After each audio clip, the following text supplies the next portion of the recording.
Hello mga kairog, for today's video, ayun nandito po ako sa Pag-asa dahil kukuha tayo ng extension project. Project time extension pala. Dito lang po yan sa Miriam Defensor, Santiago, dito sa Barangay Central, Quezon City.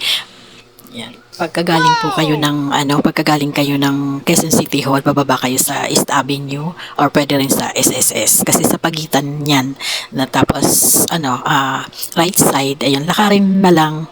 Pwede namang lakarin or may mga nakaabang naman na yung mga tricycle na pwedeng sumakay. Pero ako naglakad na lang ako kasi malapit lang din naman. Pwede naman lakarin. Mahal kasi pagka nag-tricycle ka, 30 pesos. Tapos pag mag-isa ka lang, 60 pesos.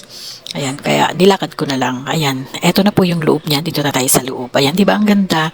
Naganda lang ako kasi para siyang garden.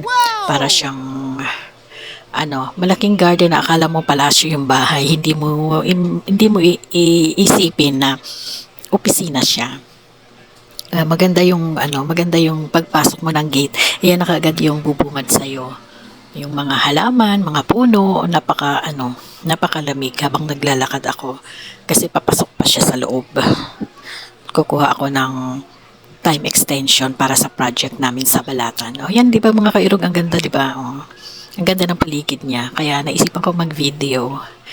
Ayan. Yan po ang opisina ng ating Pag-asa. Yung mga nagbabalita tungkol sa mga weather forecast. Ayan, sa panahon natin. Kung may bagyo ba o wala. Kung ano ba ang panahon natin. Ayan, silang nagbabalita niyan. Sa kanila nang gagaling yung mga forecast niyan. Di ba ang ganda ng paligid mga kairog, na inganyo lang akong mag-video. Last year galing na rin ako dito noon kung na tatandaan nyo, yung mga nanonood, may video na rin ako ng ganito last year. Tapos ngayon pumunta uli ako dahil kumuha uli ako ng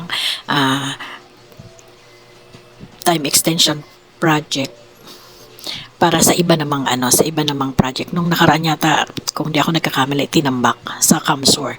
Ngayon naman sa Balatan, Kamsur pa rin din yun. Sa Balatan naman siya. Sanitary landfill yan. Project yan ng BC Corpo Construction Corporation.